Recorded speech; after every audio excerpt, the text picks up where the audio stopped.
I can't stand him. That's how it started. That exact sentence. Like a quiet stab delivered over coffee in shallow laughter. Floating through the half-open hallway door I forgot to close behind me. She didn't know I was home. She didn't know I was standing there, still holding the sandwich I had made for her, wrapped in wax paper with a small note tucked inside. You've been working so hard lately. I'm proud of you. I stood there for 7 seconds before I blinked. She was sitting at the kitchen island with someone I didn't recognize, maybe from work.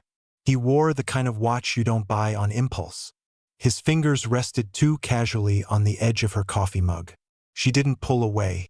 I swear, it's like living with a shadow, she continued. He moves around the house so quietly. I keep hoping one day he just won't come back. They laughed like it was a shared joke between war buddies. She leaned in. I mean, honestly, I don't think he's ever noticed I stopped saying, I love you 2 years ago. My legs didn't move. My throat made a sound I didn't recognize. Not a cough, not a sob, more like a whimper swallowed too fast. I walked backward, my own footsteps sounding foreign on the hardwood floor. She didn't notice. By the time I reached the door, I was no longer carrying the sandwich. I had set it down somewhere. Maybe the hallway table, maybe the stairs, doesn't matter. I got in my car and drove aimlessly for over an hour. No music, just the sound of tires on pavement and the occasional turn signal that felt too loud. She had said it so effortlessly, like she'd rehearsed it, like she'd said it before. Maybe to other people, maybe to him, maybe to herself. I didn't go to a friend's place. I didn't go to a bar. I didn't go anywhere someone might ask how I was doing. Instead, I found myself parked behind an abandoned grocery store where they used to sell fried donuts on Saturdays. The windows were boarded up now. The sign was faded. It looked like something that used to matter, kind of like me. I sat there for 6 hours. I don't even remember most of it. Just flashes. A cat crossing the parking lot. A couple of kids skateboarding near the dumpster. One of them fell. The other laughed. And then I wrote her a message. Just one line. Thanks for confirming what I've felt for years. I turned off my phone. I didn't pack a bag. I didn't check into a hotel or plan anything at all. I simply didn't go home. And what she did after that, that's where things get strange. I didn't check the time, but the light had changed. That gray-blue shift where evening tries to settle in, but the streetlights aren't ready yet. I was still in the car, still behind the dead supermarket, and I still hadn't moved. My phone was face down on the passenger seat. I knew it had buzzed at least twice, maybe 3 times. I didn't care. I wasn't ready to read anything, especially not from her. There's a strange peace that comes when you're completely emptied. Like your body forgets how to expect anything. No sadness, just the dull hum of being awake. I didn't cry. I didn't talk. I didn't even think. Not really. I just sat there with this odd stillness, like I was watching someone else's life slide off a cliff, and I happened to be in the front row. I wasn't avoiding confrontation. I just didn't believe in it anymore. What's the point of screaming when the person you're screaming at had already stopped listening 2 years ago? I ended up driving north. No music, just a map in my head that led nowhere in particular. I stopped for gas in a town I didn't recognize. A kid at the register offered me a discount card and smiled like I mattered. I almost thanked him too much. I found an old roadside motel, one of those places where the neon buzzes a little louder than the cars passing by. I paid in cash. Room 5. The key was actual metal, not a card. That felt honest somehow. I slept in my clothes on top of the blanket. I didn't dream, just stared at the water-stained ceiling and tried to remember what the last thing she ever said to me with kindness was. It took me over an hour to recall something small from 4 months ago. Thanks for getting the trash, Ev. That was it. That was the memory I held on to as I drifted in a half-sleep. Not, I love you. Not, I miss you. Just a routine courtesy. The next morning, I turned my phone back on. 7 messages, 3 missed calls, all from her. The first one was just, "Where are you?" The second came 2 hours later. "Are you okay? Please answer." The third was shorter. "Seriously." Then the tone shifted. "You're acting insane, Everett. Is this your idea of payback? You've always been dramatic, but this is pathetic. I have a meeting in an hour. I can't chase you. There it was. That familiar tone wrapped in a silk scarf of blame. She had made my vanishing about her, about how inconvenient it was, about how it interrupted her routine. I didn't respond. I just stared at the texts until the screen dimmed. I spent that day walking, no purpose, just drifting through the nearby town like a tourist in my own detachment. I ended up at a park bench watching ducks fight over a crust of bread. That's when I noticed something strange. My phone started ringing again, but this time it wasn't her. It was a number I didn't recognize. Local area code. Just one missed call. Then 15 minutes later, another from a different number, and then another. Something felt off. By late afternoon, I had 5 missed calls from unknown numbers, none repeating. I wasn't ready to believe anything yet. I figured maybe she had friends trying to reach me, but it didn't sit right, so I waited. Then, at 7:42 p.m., a text came in from an unknown number. No name. You don't know what she's done, Everett. She's not who you think she is. That one made my chest tighten, and I hadn't even begun to learn how deep it all went. I must have read that message 100 times before my thumb finally hovered over call, but I didn't press it. I wasn't sure why exactly. Maybe because I already knew that hearing someone's voice would make all this real. Or maybe because a small part of me, the last part of me still clinging to some version of Tessa I once loved, didn't want to know just how far the rot had spread. The motel room was dark, except for the sickly orange glow from the lot outside. I hadn't turned on the lights. I didn't want to see my reflection in the mirror. The blank face of someone who had disappeared from his own life. At 11:03 p.m., a new text came in. Same number. If you want to know who she really is, ask her about the red scarf in the storage unit. I stared at it so long my eyes blurred. A red scarf?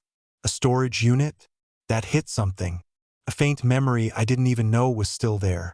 Months ago, maybe longer, I remembered seeing a small key on her nightstand. I'd asked her what it was for. She'd said, "Just old junk," and changed the subject. I hadn't pushed. I never pushed. That was my role. Stay quiet. Don't intrude. Be grateful for what you have. So I let it go. But now I was shaking. I didn't respond to the text. Instead, I quietly packed up the few things I brought. Charger, wallet, the same clothes I wore yesterday, and left the motel without checking out. I drove all night, not back to our house, but to a small commercial district in a nearby town where I remembered her mentioning she had design inventory stored. Back then, I thought it was fabric samples or unused furniture. At 3:24 a.m., I pulled up in front of a row of storage units behind a dentist's office. Chain link fence, a single light flickering over the keypad. I didn't know the unit number. I didn't know the code, but I sat there staring at that locked gate as the possibilities swirled in my head like leaves caught in a storm drain. I nearly turned around, but then I remembered something.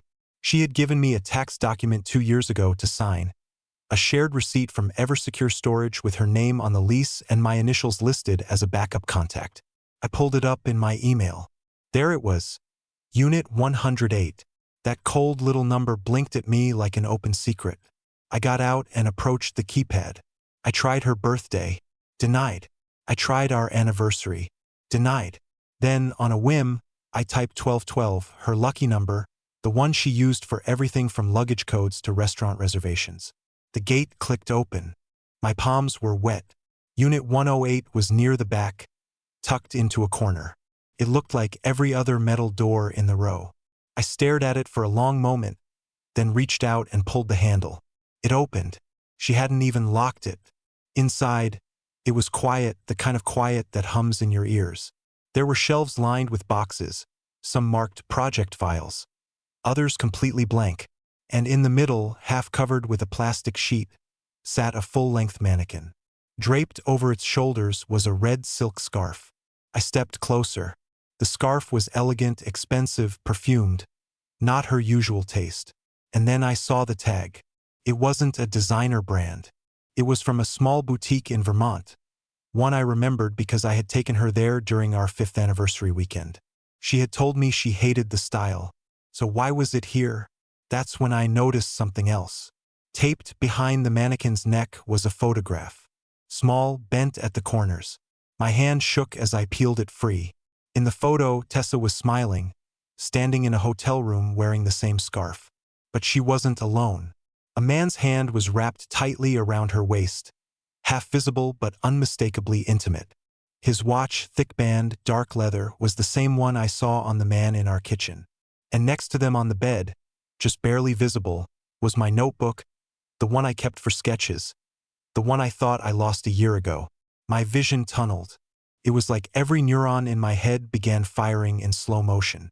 I was looking at something I didn't understand, something that felt rehearsed, planned, even orchestrated. This wasn't a fling. This was something else. And I still didn't know who had sent the text. I didn't leave the storage unit right away. Couldn't. Something in my brain had locked up, like I'd been unplugged from everything I thought was real. That photograph didn't just show betrayal. Felt like a setup carefully arranged. The scarf, the room, my notebook. Why was my notebook in that photo? That's what looped in my head over and over. I took the scarf. I folded the photo and put it in my jacket. I backed out of the unit like I was afraid the walls would come alive and close in on me. I shut the metal door but didn't lock it. I didn't want to touch anything else. Back in the car, I turned the engine but didn't drive. My fingers hovered over the steering wheel, tapping lightly like they needed something to do while the rest of me short-circuited.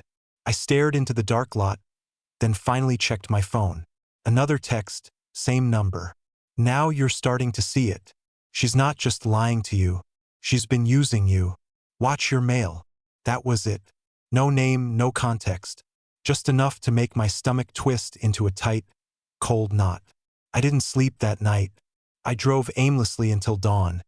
Ended up parked near a 24-hour laundromat just to sit under the flickering lights where I wouldn't feel alone in the dark. At sunrise, I finally returned to the one place I said I wouldn't. The house. I didn't go inside. I parked across the street and waited. At 7:14 a.m., Tessa came out, heels clicking across the pavement, coffee in hand, perfectly done up as always. She paused for a moment, looked left and right, then got in her car and drove off like nothing was wrong. No sadness, no panic, not even a trace of someone who thought their husband had vanished for 2 days. She hadn't called again. She hadn't reported anything. She hadn't even told her family. I waited until I was sure she was gone, then unlocked the back door with the key she always forgot I still had. The house looked untouched. Nothing packed. No signs of searching. On the kitchen counter, 2 wine glasses sat beside an empty bottle of red. The same brand from the afternoon I overheard her. That same man had been here again. I opened the drawer beneath the stove where she kept important mail. It was neat, labeled, almost obsessive. She never let me near it. I found a stack of envelopes bound together with a red ribbon. One of those details that looked sweet from a distance but felt surgical now. Inside were contracts, letters, invoices, all addressed to a business name I didn't recognize. Flint and Laramie Holdings. I Googled it. Commercial real estate firm, registered under her maiden name. Co-owner listed as Grant Laramie. I didn't know any Grant. I scrolled further. I stopped breathing. There was a photo on a local business site. A ribbon-cutting event for a new boutique condo building downtown. There she was. Tessa, smiling next to a tall man with a heavy leather watch and a champagne flute in his hand. The same man from the kitchen. The same man from the storage unit photo. His arm was around her waist in every picture. Public, shameless, and I was nowhere. Not even a thank you mention. I walked through the rest of the house like a ghost. My side of the closet had fewer shirts than I remembered. My books were missing from the shelf. My laptop wasn't in its usual place. I opened the bedroom nightstand drawer, the one I hadn't looked in for months. Empty, as if I'd never lived there at all. It hit me then. She hadn't just stopped loving me. She had been slowly, methodically erasing me, like I was a phase, a placeholder, a distraction, until the real plan kicked in. I dropped to the floor in the hallway and sat there until I heard the distant rumble of her car returning. I didn't move. I didn't panic. I just quietly slipped out the back and left the door unlocked behind me. That evening, as the sky went dim and the city lit up around me, I checked the mailbox at the motel I'd moved to. Inside was a single manila envelope. No return address. I opened it with numb fingers. Inside was a printed email chain. Subject line: "He'll never see it coming." The first line of the first email: "We start the paperwork next week. Once the trust is in my name, he's done." The email chain inside the envelope didn't have names, just initials: T and G. But I didn't need to guess. The language gave it away. "I've kept everything surface level with him, just like we planned. He still thinks the trust fund is frozen. Poor thing still checks the balance like it matters." I didn't know whether I wanted to scream or fall apart. But I did neither. I sat back against the motel headboard, the thin printed email trembling in my hand, and let it sink in. She wasn't just tired of me. She was using me. Not emotionally, not romantically, financially. Suddenly made sense. The timing, the things she used to ask me to sign without looking. "It's just tax stuff," she'd say. "You don't want to deal with this boring paperwork, do you?" And I didn't. I never did. I trusted her. God, how stupid that sounds now. I pulled up my laptop and opened my banking login. I hadn't checked the trust account in a long time. It was something I inherited from my grandmother. Not huge, but significant enough that it had always been our safety net. The kind of money you don't touch unless something goes terribly wrong. Except it was nearly empty. The number on the screen made my hands go ice cold. $212.74. The last withdrawal was made a week ago. Labeled LL Holdings Consolidation. LL. Laram and Laramie. I started sweating. Another message came in. Same unknown number. "Now do you believe me?" This time I didn't hesitate. I called. 2 rings, then silence. Then a voicemail. "I told you to watch your mail," he said. I swallowed. "Who are you?" He chuckled, but there was no joy in it. "Let's just say I've seen the same movie. Different cast, same ending. What do you want from me?" "I don't want anything. I want you to stop sleepwalking while they dig your grave." My throat tightened. "Why are you helping me?" He paused. "Because I didn't get the warning in time. You still can." Then he hung up. I sat there for a long time, staring at my reflection in the black screen of my phone. Not even angry anymore. Just emptied. Not even surprised. She had been preparing this quietly, like renovating a house while the tenants still lived inside. And now I was beginning to wonder how much of me was ever even real to her. Was our marriage just a disguise? Was I the insurance policy for a better life she never intended to share? At 1:42 a.m., unable to sleep, I drove back toward the city, not to confront her, but to confirm one more thing. I parked outside the condo building from the website, the one from the ribbon-cutting photo. It was high-end, all glass and steel, lit up like a jewel box in the dark. I waited. At 2:19 a.m., I saw them. She exited through the side entrance, heels in her hand, laughing softly. He followed, the man from the photo, Grant Laramie, if that really was his name. Sharp blazer. That same damn watch. His hand slid down her back as she leaned into him. She didn't look guilty. She looked glowing.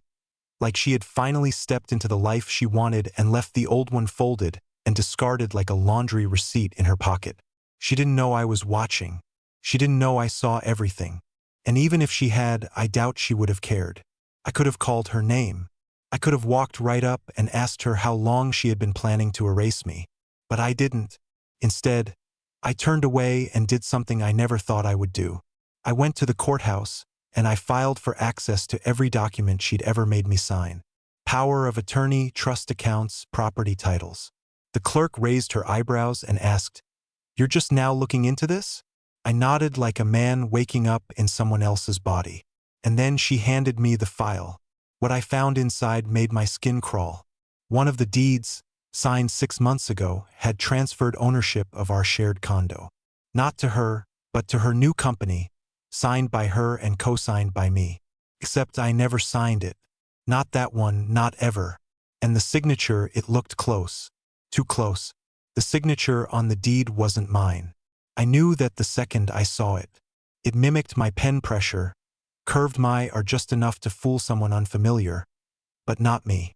I stared at it for what felt like hours, waiting for the clerk to say something like, "Sorry, that was misfiled," or, "Wait, this isn't valid." But no correction came. Just the sound of the clock ticking and the occasional shuffle of paper from behind the glass. I signed over our home without signing anything. When I asked who processed it, the clerk gave me a name I didn't recognize, a junior notary at a small firm downtown. I asked for their number. She wrote it on a sticky note and said, "You'll want to move fast. Real estate fraud cases get messy if you wait." Messy. That was one word for it. I left the courthouse with that awful tightness in my chest again. The same feeling I had when I first overheard her in the kitchen. Like falling without movement, like you know you're dropping, but gravity hasn't caught up yet. I sat in my car outside the building and stared at the notary's number. I didn't call it. Instead, I opened my email and searched my inbox using one word: signature. I scrolled through the results, and that's when it hit me. There were multiple scanned PDFs from Tessa over the last year, all labeled things like "Doc Final" or "Agreement, please sign." Stuff I never opened. Stuff I just approved like a fool because she told me it was all routine. I opened one at random. It was a power of attorney form. It had my name, my digital signature, timestamped, but I didn't remember signing it. And then I noticed something deeply disturbing. In the metadata hidden beneath the document was a creation tag. Document created by G. Laram. She hadn't forged my signature. He had. I felt sick. The kind of sick that starts in your spine and spreads. My stomach curled up like it was bracing for an impact I hadn't even seen coming yet. They'd been planning this together, and I was their convenient puppet. Emotionally disconnected, easily dismissed, passive, predictable, the kind of man who didn't ask questions, the kind of man who signed things. I tried to stand. My legs nearly gave out. Somehow I ended up walking. I don't even remember how far. My phone buzzed twice in my pocket. I ignored it. I passed people on the sidewalk, but I wasn't really there. I was back in our kitchen, hearing her laugh, watching her stir coffee while casually erasing me from my own life. I stopped near a bookstore and ducked inside, pretending to browse just to keep from collapsing in public. That's when I heard my name. Everett. I froze. The voice was soft, unfamiliar, but spoke with certainty. I turned slowly. A woman stood a few feet away, early 40s, maybe younger, dark hair pulled back, no makeup, but her eyes burned with purpose. She was holding a small purse against her chest like a shield. "I didn't mean to scare you," she said, stepping closer. "We've never met, but we have something in common." I blinked. "I'm sorry. Do I know you?" She shook her head gently. "No, but I knew her. Tessa. Years ago. And I made the same mistake you did." I felt the world tilt slightly under my feet. "What are you talking about?" I asked. She looked down. "I was the first." I couldn't speak. "She and Grant, they've done this before," she said quietly. "Different cities, different setups. Always the same method. Target someone with decent assets. Build trust. Isolate. Manipulate. Then extract everything and move on before you realize what's missing." "No," I said, my voice barely audible. "No, that's not. This can't be real." She pulled something from her purse. A wedding photo. There was Tessa, younger, longer hair, wearing a dress I'd never seen, standing next to a man who wasn't me. The man looked eerily similar to Grant, but older. A brother, maybe. "She married him in Denver 2 years before you. He's gone now. Not dead, just disappeared. Same as you almost did." My mouth went dry. "Why are you telling me this?" "Because I wish someone had warned him. Because I saw your name on a court filing last week, and I knew what was coming next." I looked at her, lost. "What is coming next?" She paused, and then she said something that chilled me more than anything I'd seen in that courthouse file. "They don't stop once the money's gone. They ruin you. That's how they cover their tracks. If you don't act now, they'll make you look like the criminal." The word criminal echoed in my head long after Erin left. She gave me her number, a quiet handshake, and a warning not to go back to the house under any circumstances. Then she disappeared into the crowd like someone who had already lived the life I was only beginning to wake up inside. I didn't move for a while. I just stood there near the bookstore, trying to remember how I used to breathe before all of this. Every part of my life felt unfamiliar now. My name, my signature, my house, even my memories didn't feel like mine anymore. What Aaron said kept looping through my mind. They don't stop when the money's gone. It explained everything. The way Tessa had remained so calm, so composed. How she never panicked when I vanished. She expected me to vanish. She was counting on it. And if I hadn't overheard her that day in the kitchen, I would have walked straight into the trap she was building. But now I was off script, and that made me dangerous. That night, I didn't go back to the motel. I didn't use my credit card. I left my phone in a convenience store restroom and drove 4 towns over in a rental I paid for in cash. I needed time, and I needed to become as invisible as they assumed I already was. At sunrise, I met with a lawyer recommended by someone in Aaron's network. His name was Claude, retired, sharp-eyed, and disillusioned. He wore old suits and spoke slowly, like every word had been previously weighed and measured. After I laid everything out, the fake signatures, the forged documents, the trust account, the cosign transfers, he didn't flinch. "First question," he said, folding his hands. "Do you have any proof your signature was forged?" I nodded. "I never signed that deed. I never authorized those withdrawals." He raised an eyebrow. "Have you told anyone official?" "No, just you." "Good. Don't." That threw me. "What?" He leaned forward. "This isn't just fraud. It's identity manipulation. You tell the wrong person too soon, and they'll flip the narrative. Make you look unstable, vindictive. They'll drag your credibility through the mud, while they polish theirs with smiles and wine glasses. But she's the one." "I know," he interrupted gently. "And that's exactly why it's going to be hard." He opened a file drawer behind him, pulled out a document, and slid it across the table. "What's this?" I asked. "Case number from a man in Albany. Same pattern, same couple." He came forward too late. Police believed her. He lost his license, his job, and nearly got indicted for stalking. I stared at the page. It was real and terrifying. Claude sighed and tapped the table once with his knuckles. "You need 2 things," he said. "Evidence that holds up in court and someone willing to back your story who doesn't have her last name." I thought of Aaron immediately. Then Claude said something that made my stomach clench. "You also need to prepare for the next step." "What next step?" He didn't blink. "The part where they file a restraining order against you." The words hit harder than I expected. Not because it surprised me, but because it sounded exactly like something Tessa would do. Turn the narrative. Control the frame. Make me the unhinged one. The man who ran away, who came back angry, accusing, unstable. The pieces were already in place. She'd been setting this up long before I knew I was in a game. Claude told me to gather every scrap of evidence. Voice messages, emails, text logs, receipts, and document every interaction going forward. "You're not just building a case," he said. "You're protecting your name." I left his office with a checklist that felt like armor. Then I made a mistake. I checked my email. At the top was a message from Tessa. Just 5 words. "Where are you hiding, Everett?" There was no warmth in the words. No curiosity. Just cold inquiry. Like a hunter tracking a deer. I deleted it without replying.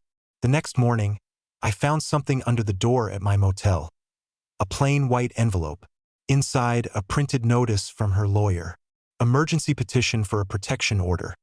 Claiming I had been stalking, threatening, and harassing her since I disappeared without warning. Photos were attached. Blurry screenshots of her phone with missed calls. Old texts. Even an out-of-context email from me written 2 years ago during a rough patch where I had said, "I don't know what I'd do if I lost you." She was using it to paint me as unstable, a potential threat, someone dangerous. It was all lies, but in print it looked convincing, especially when the system doesn't know who to believe, especially when she was already 3 steps ahead. I stared at the document for a long time, my heart pounding like a drum against my ribs. She wasn't trying to win. She was trying to erase me completely and make sure when she was finished, there wouldn't be anyone left who'd even remember my side of the story. I didn't sleep that night. The protection order was scheduled for a hearing in 5 days. 5 days to prepare, to gather documents, to unearth every paper trail I had once been too trusting or too afraid to look at. And in those 5 days, something inside me shifted. Not anger, not revenge, just resolve. I wasn't going to let her rewrite my story. So I went back to the places she thought I'd avoid. To banks, offices, even her former business associates. I showed them documents. I asked questions no one expected me to ask. Some people looked at me like I was a ghost. One man, a former co-investor in her design firm, actually said, "I always thought you were just a quiet husband." Exactly. That's how she wanted me remembered. Quiet, forgettable, replaceable. But not anymore. Aaron helped me draft the statement. Claude gathered files. And with every new piece of evidence, the story she had built began to fall apart, one lie at a time. We found inconsistencies in her financial declarations, irregularities in the notarizations, emails that proved coordination with Grant behind the scenes, including one damning calendar invite where they scheduled a document rehearsal. Even her restraining order started to look suspicious. Her timeline didn't match. Her screenshots were incomplete. Her statements contradicted her own digital activity. And then, just 2 days before the hearing, I received a phone call from Claude that stopped me cold. "She's pulling out." "What?" "She's dropped the petition, filed a motion to dismiss." No explanation. I didn't speak. "She's panicking," Claude said calmly. "She knows we're closing in." The day after that, her lawyer called to negotiate. They offered silence in exchange for a full financial release. Essentially, a quiet settlement with no charges filed. Claude gave me a long look across the table. "You can walk away now," he said. "Clear your name, reclaim your assets, and be done with her." I didn't need to think about it. I agreed on one condition. She had to sign a legal admission that she had forged my signature on the property transfer. No criminal confession, no media, just a sealed record, but one that protected me if she ever came after me again. She signed. That was the last time I heard her name in a legal document. Took 2 months, but I got the house back. The trust account was flagged for investigation, and while some funds were lost, most were frozen and returned. Grant Laramie disappeared from the business entirely. According to Aaron, that was part of their routine. Once caught, he vanished into another alias, another city, another mark. I spent a while living in that house again, alone. Not because I was clinging to the past, but because I needed to walk through the silence and make it mine again. I opened the blinds. I painted the walls. I tossed every wine glass we owned and bought mismatched coffee mugs from a thrift shop just to make the place feel lived in, not designed. One afternoon, I stood in the kitchen, the same kitchen where I first heard her say she couldn't stand me, and realized something strange. I didn't feel invisible anymore. I felt present. I wasn't the man she tried to erase. I was the man who survived it. Weeks later, I got a postcard from Aaron. No return address, just 4 words written across a mountain landscape. "You rewrote the ending." I smiled for the first time in months. Not because I won, but because I didn't let her finish the story for me.